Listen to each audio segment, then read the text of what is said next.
말이 잘 없어요. 그냥 외국에 와 있는 느낌이랄까? 제가 봤을 때는 가장 실용적인 도시라고 생각이 들고요. 제가 진짜 제 지인들한테는 다 제가 막 소문내고 다니는 그 브랜드의 찐팬인데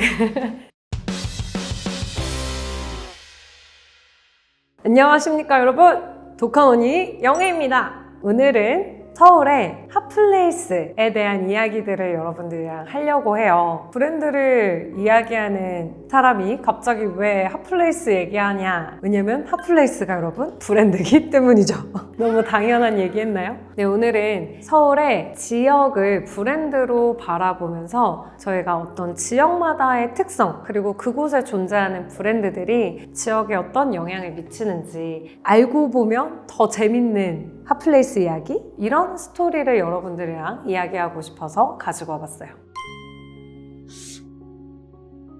네, 오늘 이야기할 지역들은 바로 가장 핫플레이스인 성수와 그리고 한참 떠오르고 있는 별과 같은 지역 용산, 그리고 우리가 한때 굉장히 핫플이었던 그런 과거의 영광을 지니고 있는 신사, 이 세 곳의 지역에 대한 이야기를 하려고 합니다. 신사동의 가로수길이 서울에서 가장 트렌드를 빠르게 이끄는 곳으로 유명했다고 하는데요. 지금 그 지역을 가보면 조금 여러 가지 감정이 드는 형태로 새롭게 변모하고 있어요. 그런 과거의 영광을 지닌 지역이 어떻게 지금 살아가고 있는지, 그리고 대비해서 지금 너무 잘 나가는 성수동과 굉장히 특색이 강한 용산을 서로 비교 분석함으로써 여러분들이 조금 더 재미있게 그 지역에 있는 브랜드들을 즐겼으면 좋겠어서 이 세 지역을 골랐습니다.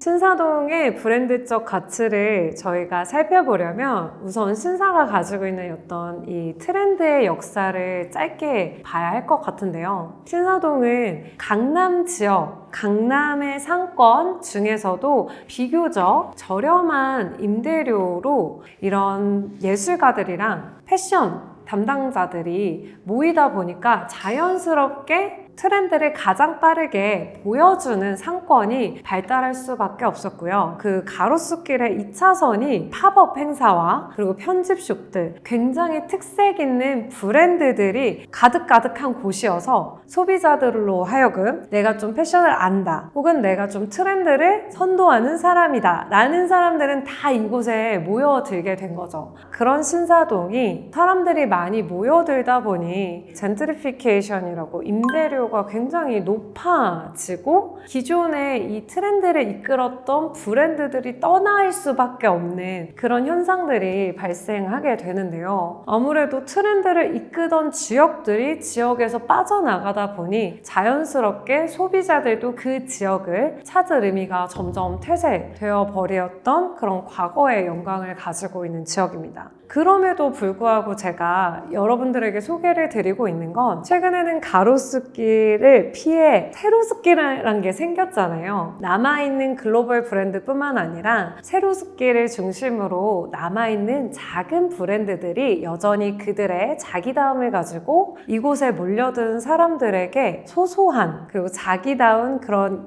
다양한 제품들과 가치들을 전달하고 있는 모습이 여전히 의미가 있다고 보였는데요. 이런 지역과 브랜드의 상생 과정이 저에게는 굉장히 좀 흥미로운 지역이라고 생각이 들었습니다. 이 지역에 아직 건재하고 있는 대표적인 브랜드가 애플스토어인데요. 이 애플스토어가 대한민국의 첫 1호점을 낸 게 바로 가로수점입니다. 이 애플스토어를 찾는 다양한 고객들을 신사에 아직까지도 계속 불러들이는 역할을 하고 있습니다. 마치 이 지역을 브랜드로 보자면 새로운 신규 고객을 창출해내는 그런 브랜드들의 역할을 이런 큰 브랜드들이 맡고 있어요. 이런 브랜드들이 고객을 유입하면 그러면 작은 브랜드들은 어떤 역할을 하냐? 이 지역에서 오랜 기간 동안 운영을 지속하고 있는 작은 브랜드들이 기존에 계속 찾고 있었던 단골들을 중심으로 대구매 고객들과 단단한 관계를 형성하는 그런 역할을 담당하고 있습니다. 그래서 이 지역에는 새롭게 찾아오는 고객들, 특히 외국인들 되게 많이 오시거든요. 외국인들과 마을 동네 주민들 혹은 작은 브랜드들의 제품을 구매하고 오랫동안 이 지역을 자주 오시는 그런 분들이 함께 공존하고 있는 굉장히 재밌는 양상을 보이고 있습니다. 네, 용산은 최근 용리단길로 굉장히 유명해졌는데요. 미군 기지로부터 시작된 그 외국 문화가 굉장히 유명하고 많이 퍼져 있는 지역이잖아요. 주변에 이태원과 한남 지역에서도 굉장히 외국인들이 많이 몰리는 문화가 형성이 되었던 곳인데요. 용리단길도 마찬가지로 굉장히 이색적이고 특색 있는 외국의 정서를 가지고 있는 브랜드들이 굉장히 많이 밀집해 있습니다. 최근에 생기고 있는 브랜드들 또한 일본, 베트남, 대만, 그리고 뭐 샌프란시스코 이런 각각의 외국 어떤 특정 나라를 형상시키는 브랜드들이 이곳에 몰려 있는데요. 굉장히 재밌게도 용리단길을 지나다니시다 보면 대로변에 있는 몇 개의 대기업을 제외하고는 그 용리단길 전반적으로 굉장히 낮은 건물들이 주로 포진해 있고 그 낮은 건물들에 꽉꽉 들어찬 작은 브랜드들의 간판이 한국말이 잘 없어요. 보통은 일본말로 되어 있어도 한국말로 이렇게 번역해가지고 밑에 달리기 마련인데 이 동네는 그런 거 없습니다. 그냥 외국에 와 있는 느낌이랄까? 그래서 용리단길은 제가 한 마을에서 즐기는 세계 여행이라는 표현으로 제 책에서 소개했었는데요. 여러분들도 용리단길의 간판을 좀 주의 깊게 살펴보시면 굉장히 흥미롭다는 걸 발견하게 되실 거예요. 대체적으로 다른 지역에 비해서 용산에 있는 브랜드들이 좀 아기자기한 브랜드들이 많다 보니 되게 소소한 즐거움을 원하고 이색적인 경험을 내 친구들과 같이 하고 싶은 그런 니즈가 있는 소비자들이 꽤 많이 모이는 것 같습니다. 마지막으로 성수는 지금 이 시기에 한국에서 가장 트렌드를 잘 반영해서 이끌고 있는 지역이라 해도 과언이 아닌데요. 요새 성수동 주말에는 너무 많은 인파가 몰려있는 그런 곳이에요. 이전에 가죽 공장, 타이어 공장 등 공장지대 때 있었던 어떤 붉은 벽돌들이 대부분 남아있는 형태의 지역인데요. 이런 건물에서 주는 분위기가 굉장히 독특해서 매력적이라고 느껴지는 다양한 예술가들과 패션 관계자들이 이 지역에 또 다시 모이기 시작하면서 자기다운 특색을 가지고 굉장히 빠르게 상업화된 지역입니다. 다른 핫플보다 조금 더 광범위한 규모로 지역이 형성이 되어 있어서요. 최근에 많은 대기업들도 리브랜딩을 원하는 브랜드들이 이 지역에서 MZ들을 공략하기 위한 다양한 특색 있는 브랜드 개성을 보여주고 시도하는 그런 공간의 의미를 지금 지니고 있습니다. 그래서 제가 봤을 때는 가장 실험적인 도시라고 생각이 들고요. 저는 성수동을 브랜드의 마을이라고 표현해 두었어요. 이건 그 동네가 가지고 있는 특성이 어떤 대로변이 아니라 1차선, 2차선도 잘 없어요. 구불구불한 그 동네의 지형과 외관을 그대로 가지고 있는데 그 곳곳마다 정말 하나하나 작고 큰 브랜드들이 뚜렷한 자기다움으로 꽉 차 있는 지역이거든요. 이곳은 도전적이고 뭔가 진취적인 것들을 따라가고 싶은 많은 MZ분들을 포함해서 다양한 고객들이 이곳에 몰리는 것 같고요. 그런 분들 뿐만 아니라 브랜드를 운영하고 새로운 브랜드를 론칭하고 소비자를 조사해야 하는 브랜드 담당자들도 이곳에 많이 몰리는 것 같습니다. 그리고 외국 분들이 우리나라 오면 꼭 들러야 되는 곳으로 성수동이 뜨고 있다고 하네요. 그래서 정말 모든 니즈를 가진 사람들이 다 성수동으로 지금 밀집하고 있는 것 같습니다.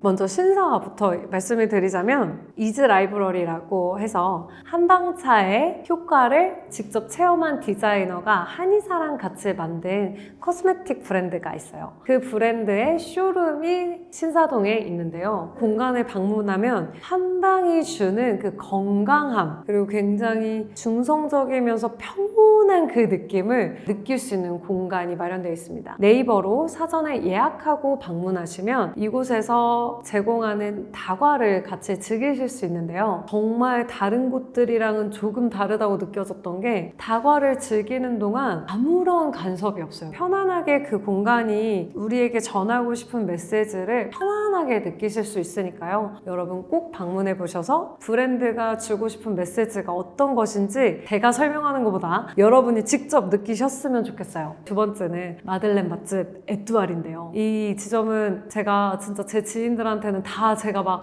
소문내고 다니는 제가 그 브랜드의 찐팬인데 안지하에 있는 되게 작은 매장이고 그 먹을 수 있는 공간이 없어요. 테이크아웃 온리인데 마들렌 먹고 싶다. 그럼 이곳은 꼭 가셔야 되고요. 마들렌이 뭐지 하시는 분들도 가셔야 되고요. 마들렌 맛있는 거 먹어본 적 없다 하시는 분들도 가셔야 돼요. 진짜 맛있어요. 그 맛있음으로 마들렌 하나로 브랜드 정체성을 확고히 하고 있는 에뚜알 꼭 가보시길 바랍니다. 용산에서 추천드리고 싶은 브랜드는 타파쿠파랑 야키토리 쿠이신보 그리고 키보 이렇게 세 브랜드인데요. 첫 번째 타파쿠파는 타파가 타파스의 타파고요. 코파가 한 잔의 술이란 뜻이에요. 타파쿠파는 스페인의 정치를 한 잔의 술과 함께 전하는 스페인 음식점인데요. 진짜 해산물이 너무 신선하고 크지 않은 매장 공간에서 풍기는 스페인의 다양한 정치들, 스페인의 추억을 회상할 수 있는 브랜드예요. 여러분 꼭 연인 혹은 사랑하는 친구랑 같이 방문하셔서 굉장히 분위기 좋은 곳에서 스페인의 정치를 누려보시면 좋을 것 같고요. 야키토리 쿠이신보랑 키보는 서로 일본 이자카야라는 컨셉을 취하고 있는데요. 비교해보시면 진짜 재밌을 것 같아요. 야키토리 쿠이신보는 일본에 있을 법한 이자카야의 모습을 그대로 옮겨 놓았다면 키보는 굉장히 간단하게 즐기고 가는 퇴근 후 한 잔이라는 슬로건을 가지고 있는 일본식 선술집이거든요. 그래서 똑같은 일본의 키워드를 가지고 있음에도 불구하고 브랜드가 지향하는 가치가 어디에 있냐에 따라 다른 경험을 할 수 있다는 점에서 두 곳을 좀 비교해보면서 가시면 굉장히 재밌을 것 같습니다. 그리고 성수는 진짜 소개해드리고 싶은 게 너무 많아가지고 고르기도 좀 어려운데 그 중에서도 제가 조금 오랫동안 좋아했던 브랜드인 어니언 성수 1호점이 성수거든요. 어니언이 가지고 있는 사회적 가치가 있어요. 지역과 함께 상생하려는 모습도 있고요. 지속 가능성이라는 키워드를 가지고 가치를 이 공간에서 여러분들에게 보여줄 수 있는 곳이에요. 그곳에 방문하면 이전에 있었던 건물의 모양 그대로를 지속 가능성이라는 키워드 안에서 그대로 담아 그 인테리어부터 시작해서요. 그 공간에서 판매하고 있는 드립백을 일회용이 아닌 재사용 가능한 파우치로 제공한다든지 상생하기 위한 다양한 그런 사회적 활동들 그리고 캠페인들을 이 브랜드가 자체적으로 시행을 하고 있는 브랜드입니다.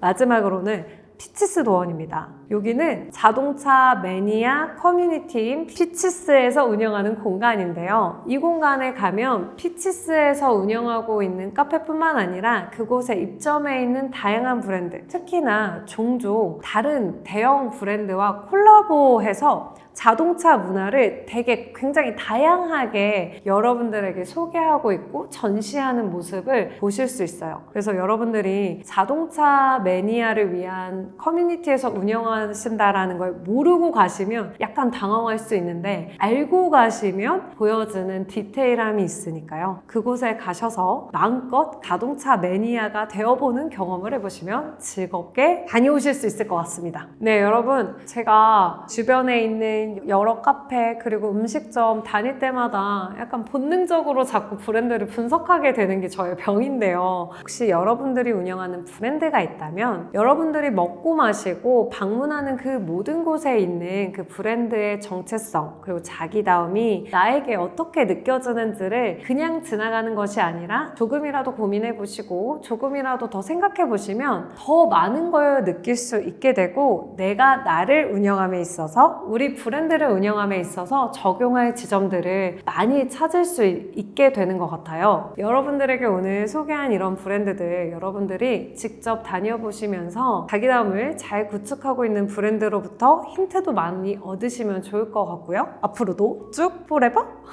오늘도 저의 브랜드 이야기 들어주셔서 감사하고 다음 시간에 또 뵙겠습니다. 여러분 안녕!